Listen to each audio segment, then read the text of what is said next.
2025-26 ബോൺമതാൽ തൃശ്ശൂരിന്റെ സാംസ്കാരിക നഗരത്തിൽ തന്നെ തുടങ്ങാൻ 13 വർഷത്തെ പാരമ്പര്യം ഉൾക്കൊണ്ടുകൊണ്ട് വീണ്ടും 2025 27-ാം തീയതി ആരംഭിക്കുകയാണ്. അപ്പോൾ അതിനെക്കുറിച്ച് ഇവരുടെ വാക്ക് നമ്മുടെ ബോൺമതാലയുടെ ജനറൽ കൺവീനറായ ജ്യോതി ചിറമേൽ സംസാരിച്ചു. വളരെ സന്തോഷം. ഈ വർഷം എന്നെയാണ് ജനറൽ കൺവീനറായിട്ട് ഏകോപന സമിതി തിരഞ്ഞെടുത്തത്. ഈ വർഷത്തെ പ്രത്യേകതകൾ എന്താണെന്ന് വെച്ച് കഴിഞ്ഞാൽ പ്ലോട്ടുകളിലാണ് നമ്മൾ AI-യുമായി ബന്ധപ്പെട്ടിട്ടുള്ള പ്ലോട്ടുകളാണ് ഈ വർഷത്തെ ഏറ്റവും വലിയ പ്രത്യേകത എന്ന് പറഞ്ഞു കഴിഞ്ഞാൽ. അതിൽ ജ്യോതി എഞ്ചിനീയറിംഗ് കോളേജിലത്തെ വിദ്യാർത്ഥികളാണ് അത് ഉണ്ടാക്കുന്നത്. അധ്യാപകരുടെ മേൽനോട്ടത്തിൽ അത് ചലിക്കുന്ന 4 നല്ല പ്ലോട്ടുകളാണ്. അതിൽ ഒന്ന് ഒരു റോബോട്ട് ഉണ്ടായിരിക്കും, പിന്നെ ഒരു സാന്താക്ലോസ് സമ്മാനം വിതരണം ചെയ്യുന്ന ഒരു സാന്താക്ലോസ് ഉണ്ടായിരിക്കും, പിന്നെ ചലിക്കുന്ന ഒരു ക്രിസ്മസ് ട്രീ ഉണ്ടായിരിക്കും വലുത്. അതുപോലെ തന്നെ കുതിരയിൽ നിന്ന് പായുന്ന നമ്മുടെ സാന്താക്ലോസ് ചലിക്കുന്നത് തന്നെ. അതാണ് ഏറ്റവും വലിയ ഹൈലൈറ്റ്, ഈ വർഷത്തെ പ്ലോട്ടുകളുടെ ഹൈലൈറ്റ്. പിന്നെ സാധാരണയായി 15,000 താഴെയുള്ള പാപ്പന്മാർ നമ്മൾ പ്രത്യേകം തയ്യാറാക്കിയ പാട്ടനുസരിച്ചുള്ള നൃത്തച്ചുവടുകൾ വയ്ക്കും. അവർ 5 കാറ്റഗറി ആയിട്ട് നമ്മൾ തിരിച്ചിട്ടുണ്ട്. അവർക്ക് അതിനുള്ള സമ്മാനങ്ങൾ ഈ യോഗത്തിൻ്റെ സമാപന സമ്മേളനങ്ങളിൽ നമ്മൾ വിതരണം ചെയ്യും. ഇങ്ങനെയുള്ള പുതുമകളോട് കൂടിയിട്ടാണ് ഈ വർഷത്തെ ബോൺമത്താല തൃശ്ശൂർ നഗരം കാണാൻ പോകുന്നത്.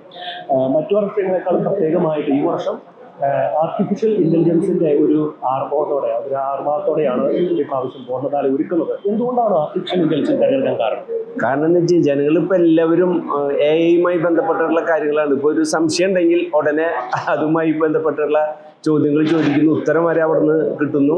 അതേപോലെ എന്തെങ്കിലും കാര്യങ്ങൾ ഒരു പ്രസംഗം ഒരുങ്ങണമെങ്കിൽ തന്നെ വിഷയം പറഞ്ഞു കഴിഞ്ഞാൽ അതിൻ്റെ വിഷയങ്ങളും അവിടുന്ന് തന്നെ കിട്ടുന്നു.